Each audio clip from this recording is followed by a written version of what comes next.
اور ابھی زیادہ دور کی بات نہیں ہے، ابھی مہینہ بھی نہیں ہوا،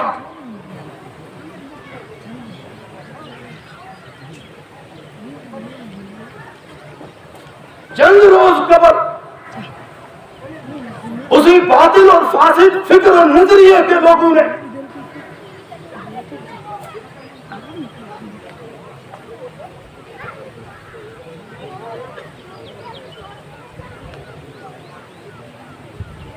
ہمارے اس خطہ جناب کے معائنات ثبوت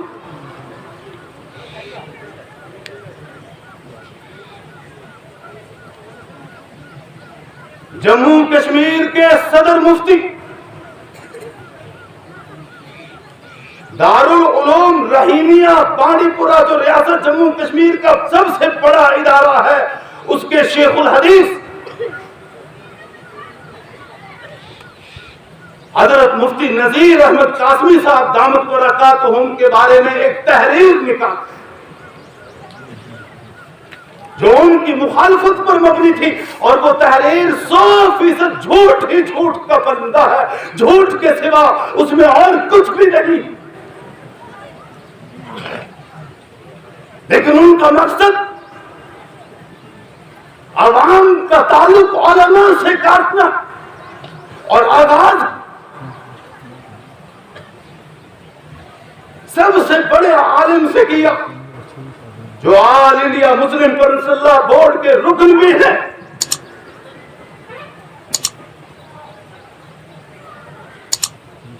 جو صرف ملکی نہیں بلکہ عالمی سطح کے فقہی سیمیناروں میں شرکت کر کے وہاں اپنے تحقیقی مقالے پیش کرتے ہیں،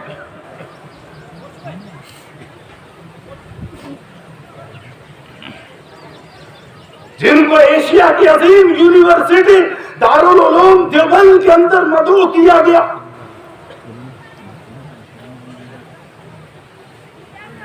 جن کے بارے میں شیخ الحدیث مفتی مظفر حسین قاسمی صاحب نے فرمایا کہ مفتی نذیر صاحب جیسے لوگ 100 سال کے بعد، 1 صدی کے بعد پیدا ہوتے ہیں۔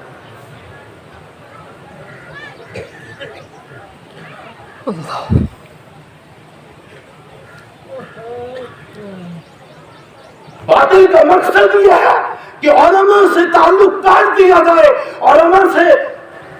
فاصلے بڑھا دیا جائے، علماء سے عوام کا تعلق منقطع کر دیا جائے، اور جب علماء سے ان کا تعلق ختم ہو جائے گا، یہ اپنے علماء کی طرف رجوع نہیں کریں گے، اپنے علماء کے پاس اپنے مسائل نہیں لے جائیں گے، اپنے علماء سے پوچھیں گے نہیں، تحقیق نہیں کریں گے، تو یہ آزاد ہو جائیں گے، اور پھر ان کو گمراہ کرنا، ان کو دین و شریعت سے دور کرنا، ان کو قرآن و سنت سے دور کرنا ہمارے لیے بہت آسان ہو جائے گا۔ لہذا لوگوں سمجھو،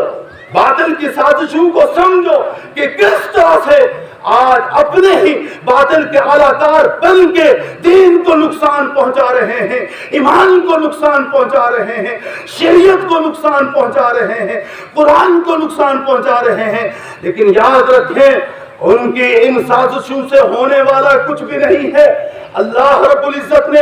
اس قرآن کریم کی حفاظت کی خود ذمہ داری لی ہے۔ اِنَّا نَحْنُ نَزَّلْنَا الذِّكْرَ وَإِنَّا لَهُ لَحَافِظُونَ۔ اللہ رب العزت نے فرمایا ہے کہ قرآن کریم کو ہم نے نازل کیا ہے اور ہم ہی اس کی حفاظت کریں گے۔ لہذا جب قرآن کی حفاظت کی ذمہ داری اللہ رب العزت نے دی ہے تو جو قرآن سے جڑے رہیں گے، جو علماء سے جڑے رہیں گے، اللہ ان کی بھی حفاظت فرمائے گا۔ باطل نے لاکھ کوششیں کی ہیں، باطل آج ختم ہو گیا ہے، باطل کا کوئی نام لینے والا نہیں۔ کیسے کیسے حربے اسلام کے اور مسلمانوں کے خلاف اختیار کیے گئے، مسلمان آج بھی زندہ ہیں، انشاءاللہ قیامت کی صبح تک زندہ رہیں گے۔